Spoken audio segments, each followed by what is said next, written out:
नमस्कार दोस्तों, हमने पिछली वीडियो में च आदयः असत्वे सूत्र जाना था। इसका मतलब था साथियों चादयो असत्वे, ये सूत्र जाना था हमने। चादयो असत्वे विच्छेद था च आदय असत्वे। असत्वे का मतलब अद्रव्य अर्थ में जो च आदि वर्ण हैं वे सब निपात कहे जाते हैं।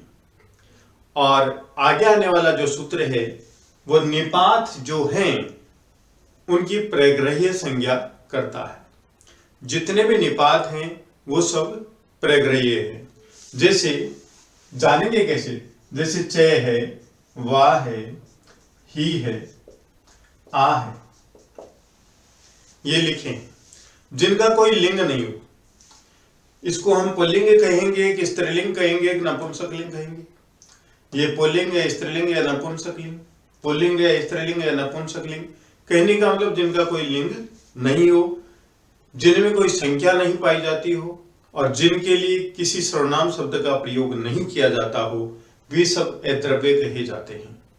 वे सब अद्रव्य कहे जाते हैं और ये अद्रव्य जो कहे जाते हैं वो निपात होते हैं, वो निपात होते हैं। ठीक है दोस्तों। अब देखिए नेक्स्ट, जैसे मैं लिखता हूं यहां पर पशु, ये द्रव्य है, इसको निपात नहीं कह सकते। मनुष्य, घर आदि, भवन, मोटर, ये सब द्रव्य है, इसलिए इनको निपात नहीं कह सकते हैं।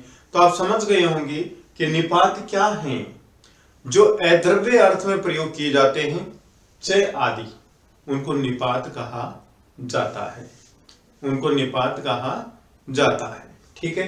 अब नेक्स्ट सूत्र की बात करते हैं। ये लिखा हुआ है चादेव। नेक्स्ट सूत्र आता है निपात एकाच जनांक।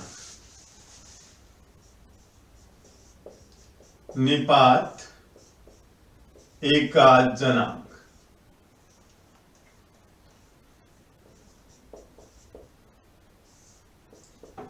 निपात एकाच जनांक 1-1-14 नंबर का सूत्र है। अब इसका पद विच्छेद करते हैं जिससे मालूम चले हमें निपात एकाच अनांक।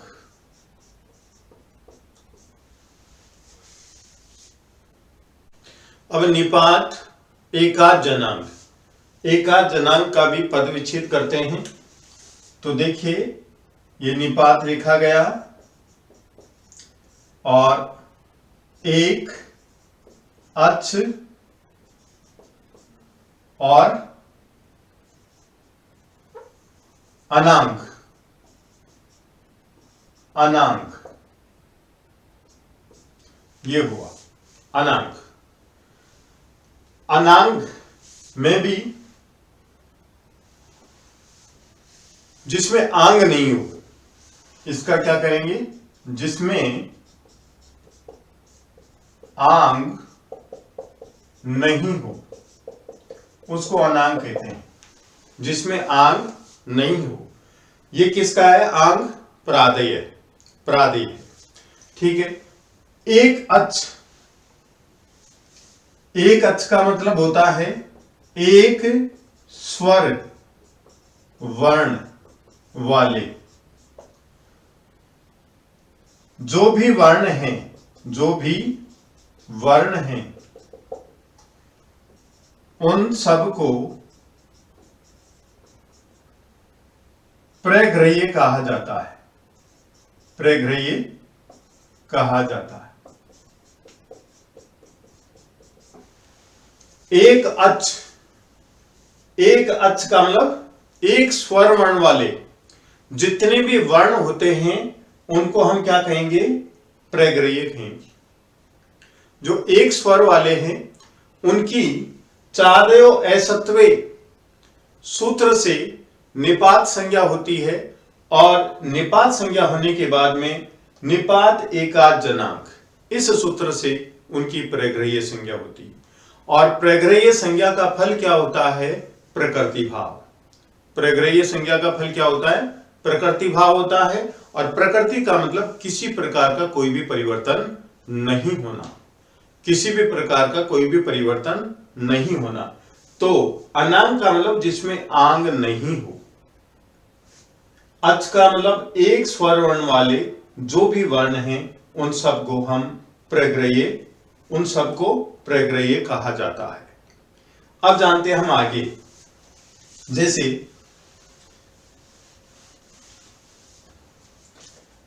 प्रति है,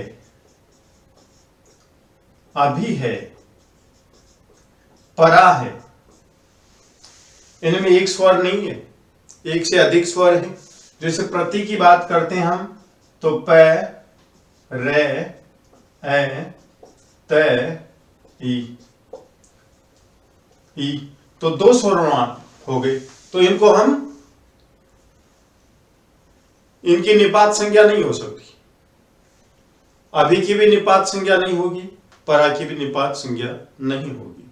तो क्या कह रहा है हमारा ये सूत्र कि एक अच, एक स्वर वर्ण वाला वर्ण हो और अनांग हो, जिसमें आंग नहीं हो, जिसमें आंग नहीं हो, उनकी निपात संज्ञा होती है, उनकी निपात संज्ञा होती है और फिर वो प्रग्रह्य कहे जाते हैं।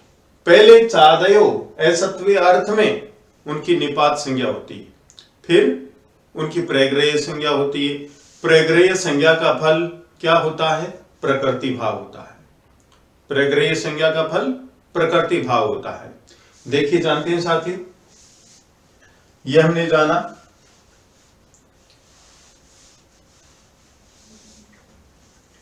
जैसे मैं लिख रहा हूं यहां पर ई इंद्र है, ई इंद्र उ उमेश है, तो यहां पर जो ई है, उ है, चादयो असत्वे अद्रव्य अर्थ में प्रयोग किए जा रहे हैं, उ भी अद्रव्य अर्थ में प्रयोग किया जा रहा है। ठीक है, तो चादयो असत्वे सूत्र से इनकी निपात संज्ञा हुई, ई और उ की निपात संज्ञा हुई, और निपात एकाद जनांक सूत्र से इनकी क्या हुई? प्रग्रह्य संज्ञा हुई, प्रग्रह्य संज्ञा हुई। प्रग्रह्य संज्ञा का फल क्या होता है? प्रकृति भाव होता है। प्रग्रह्य संज्ञा का फल क्या होता है? प्रकृति भाव होता है। यहां पर ई और ई दोनों को हम जोड़ नहीं सकते, इनकी संधि नहीं कर सकते। अकय सवर्णे दीर्घे, क्योंकि इधर भी सवर्ण है, इधर भी सवर्ण है, तो दोनों की दीर्घ संधि नहीं कर सकते हैं। यहां पर भी उ है, इधर भी उ है, तो अकय सवर्णे दीर्घ सूत्र से इनकी दीर्घ संधि नहीं कर सकते हैं, क्योंकि चादयो असत्वे सूत्र से इनकी निपात संज्ञा होती है, क्योंकि ये अद्रव्य हैं। ठीक है, और निपात एकाद जनांक सूत्र से इनकी प्रग्रह्य संज्ञा होती है। एक अच, एक ही अच है, एक ही अच, इनकी प्रग्रह्य संज्ञा होती है। और प्रग्रह्य संज्ञा का फल होता है प्रकृति भाव। प्रग्रह्य संज्ञा का फल होता है प्रकृति भाव।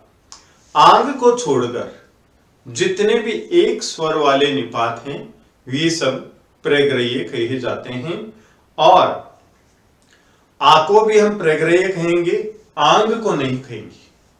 जैसे आंग को छोड़कर आ को हम प्रग्रह्य कहेंगे, लेकिन आंग को नहीं कहेंगे प्रग्रह्य। क्यों? एक तो इस नकार की हलंत्यम सूत्र से इत संज्ञा हो गई और तस्य लोपे से उसका लोप हो गया, तो यहां पर भी आई शेष रहा और यहां पर भी आई शेष रहा। तो हमारे सामने ये समस्या आ गई कि इन दोनों में फिर अंतर क्या हुआ, इन दोनों में अंतर क्या हुआ। तो अब हम थोड़ा सा जो ये है निपात एकाद जनांग, इसकी वृत्ति भी देख लेते हैं, इसकी वृत्ति भी देख लेते हैं और फिर इनका अंतर जानेंगे आ और आंग में। आंग में जो नकार है इसकी हलंतम सूत्र से इत संज्ञा हो गई और तस्य लोपे से इसका लोप हो गया, तो यहां पर भी आई शेष रहा और ये भी आई है। तो दोनों में अंतर क्या है, क्या भेद है, तो जानेंगे। सबसे पहले हम इसकी वृत्ति जान लेते हैं। वृत्ति में साथियों कि एको अच निपात आंग वर्जय है प्रग्रही साथ। एको अच निपात, एको अच निपात आंग वर्जय है प्रग्रही साथ। प्रग्रही साथ, यहां भी विसर्ग लगा दीजिए।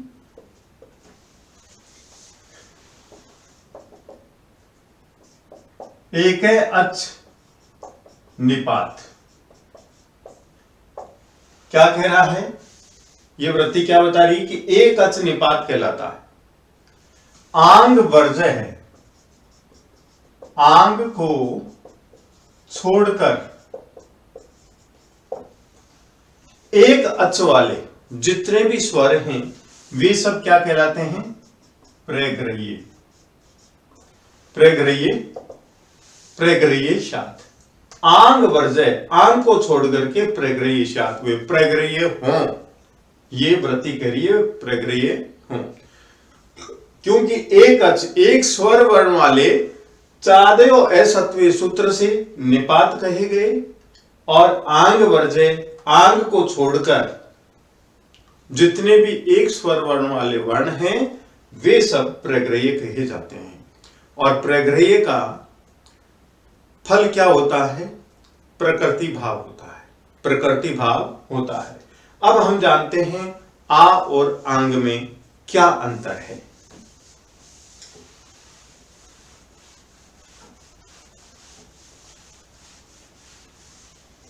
ईषद अर्थे क्रिया योगे मर्यादा भी विधौ यस है।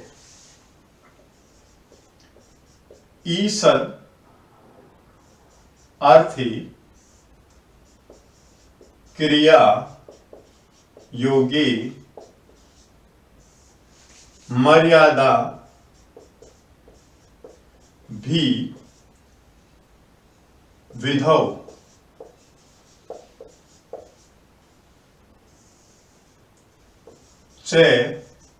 ये थोड़ी सी राइटिंग ठीक नहीं है।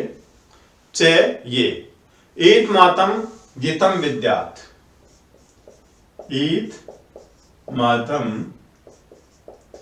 गीतम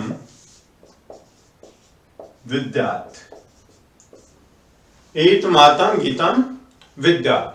वाक्य स्मरणयोर गीत, वाक्य स्मरणयोर गीत।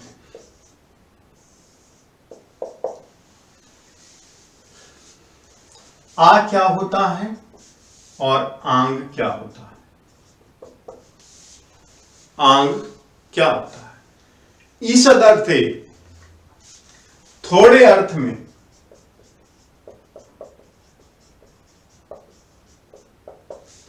क्रिया योगी, क्रिया के योग में, मर्यादा के अर्थ में, सीमा के अर्थ में, और अभिविधौ में। एतम आतम, एतम आतम, एतम आतम, इस आत को, इस आत को, इस आत को का मतलब इस आ को, आके गीतम विद्यात्, इसको गीत कहते हैं। और वाक्य स्मरणयोर अंगितम, वाक्य स्मरण में इसको अंगित कहा जाता है, वाक्य स्मरण में इसको अंगित कहा जाता है। ठीक है, जैसे यहां पर यह क्या होगा, इसकी प्रग्रहीय संज्ञा होगी। वाक्य स्मरण में इसकी क्या होगी, प्रग्रहीय संज्ञा होगी। और इसमें ईसद अर्थ है, क्रिया योगे, मर्यादा अर्थ में और अभिविधो अर्थ में संधि होगी। क्या होगी, संधि होगी। जैसे ईसद, उष्णम, ईसद अर्थ में आ, ठीक है, और यहां पर उष्ण, तो यहां पर क्या होगी साथियों, संधि होगी, क्योंकि ईसद अर्थ में जो आ है इसकी संधि होगी। क्रिया के योग में भी संधि होगी, मर्यादा और अभिविधौ के योग में भी संधि होगी। लेकिन वाक्य स्मरण योग, वाक्य स्मरण में अंगित है, वहां पर संधि नहीं होगी, प्रकृति भाव होगी, वहां पर प्रकृति भाव होगा। तो ठीक है, यहां पर क्या हुआ, उष्ण। आद्गुणन सूत्र से यहां पर गुण संधि होती है। एक है पूर्व प्रयोग के स्थान पर, एक है पूर्व प्रयोग एक आदेश के साथ आ और उ के दोनों के स्थान पर यहां पर ओ आदेश होता है, तो यहां पर गुण संधि होती है। यहां पर क्या होती है, गुण संधि। तो विद्वान साथियों, यदि आपको ये वीडियो पसंद आया तो आप लाइक कीजिए, शेयर कीजिए, कमेंट कीजिए, सब्सक्राइब कीजिए। धन्यवाद।